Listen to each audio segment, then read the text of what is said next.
drive with a side conversion and an elevating roof, as you can see.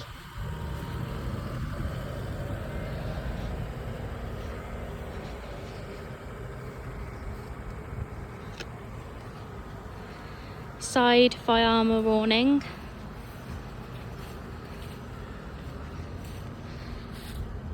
And alloys that would ordinarily be on a 20 series, but I think they look quite nice on a 10 series as well.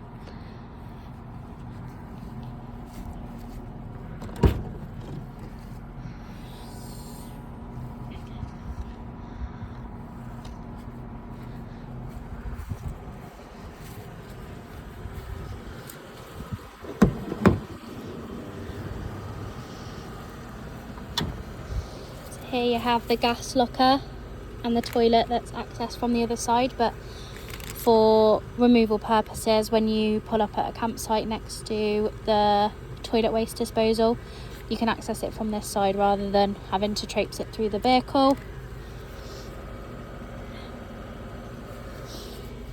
Here's the solar controller and the fuse box.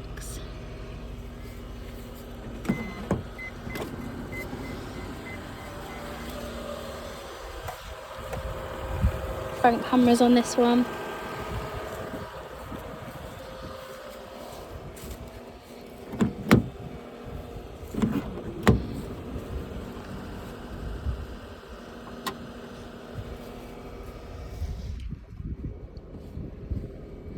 So a quick pan around inside. So the inside of the roof,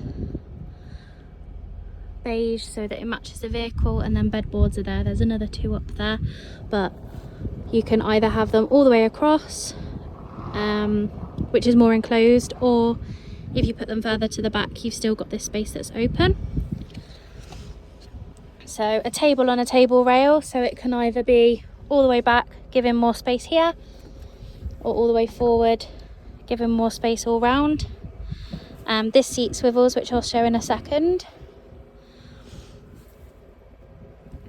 So if we just move this further back, we've got the front tambour door, which has the toilet, which was an essential for us in our side conversion. I haven't seen one that isn't like the main focal point of the vehicle. This one, we wanted it to be there but still be hidden away, so you wouldn't know it was there. The other side of where the gas locker is, so still some storage room around it, and then cutlery drawer with the slots that just folds away, and then sink and two gas burners.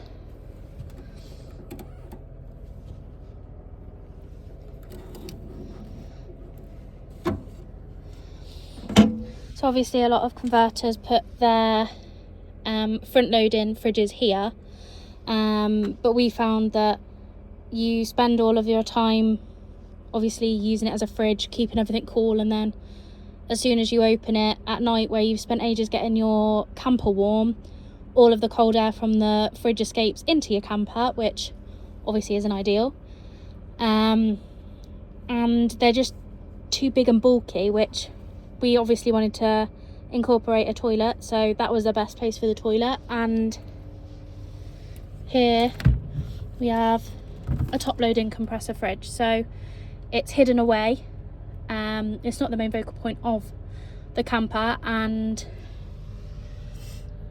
it's got more than enough room in there. Pop that back,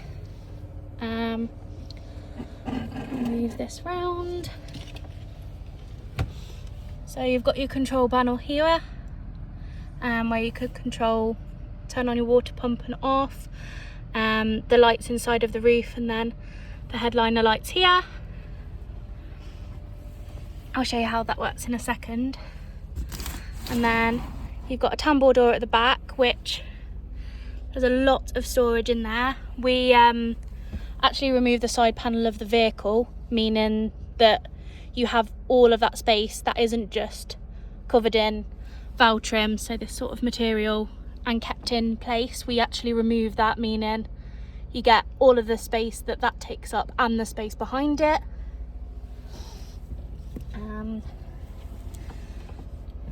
And then little storage compartment underneath.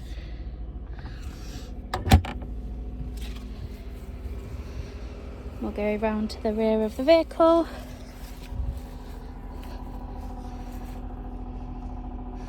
So you've got a coat hook here,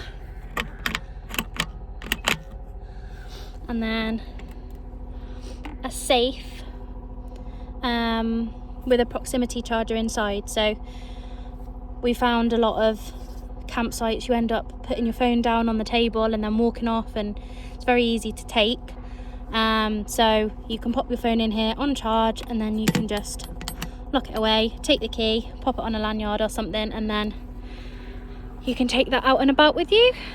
And then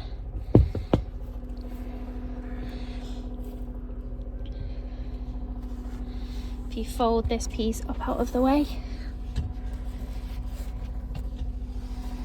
and the bed folds up, and then you can access another cabinet here, which obviously has the storage that goes all the way back, as like I said, it doesn't have that panel in. I've seen a lot of people with LPG conversions put the slime kit in there, or you could put a jump pack if you kept that when you were camping, or anything like that really. It's not too hard to access, but it's also nice and hidden away. So just line that up, and then just push on the corners, and then that slots back into place.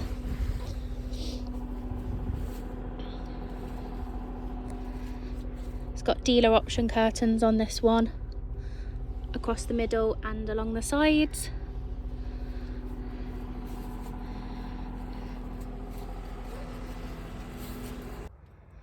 So the water tanks on this one are underslung water tanks, which we found a lot of other conversions had them inside of the actual unit inside, which meant, one, they were quite difficult when they were full to try and manoeuvre in and out of such a small space, but also it took up valuable storage room. So we have underslung tanks, meaning it's just where dead space would have been. That means it isn't taking up valuable room.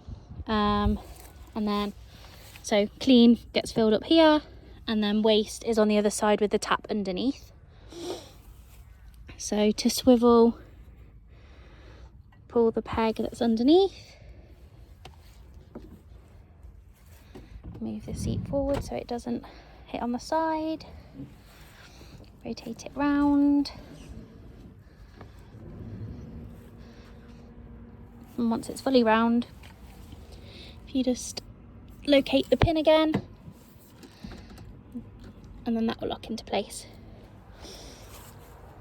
So now you've got the seat swiveled, you can use the table from both sides, or just sit facing the person that you've gone camping with. Then we'll go back up to the control panel. So turn it on here, press it on, turn that light on, turn these kitchen lights on. So they're touch lights all around the top, which are all off the leisure battery, and one on this side too, which go on and off with just a touch. And no need to worry about these ones, which will flatten your car battery. These ones obviously all on the leisure side, so no need to worry about that. And then your pump, and then all of the options on here. We'll just turn that off. The view from up in the roof. So here were the extra bedboards. This one has side windows which allow a lot of light in. This is a drive lodge roof.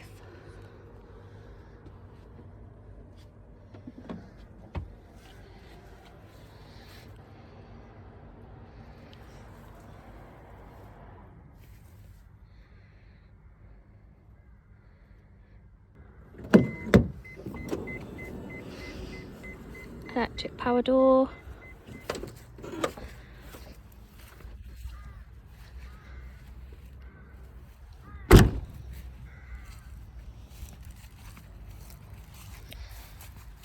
And an electric power door on this side.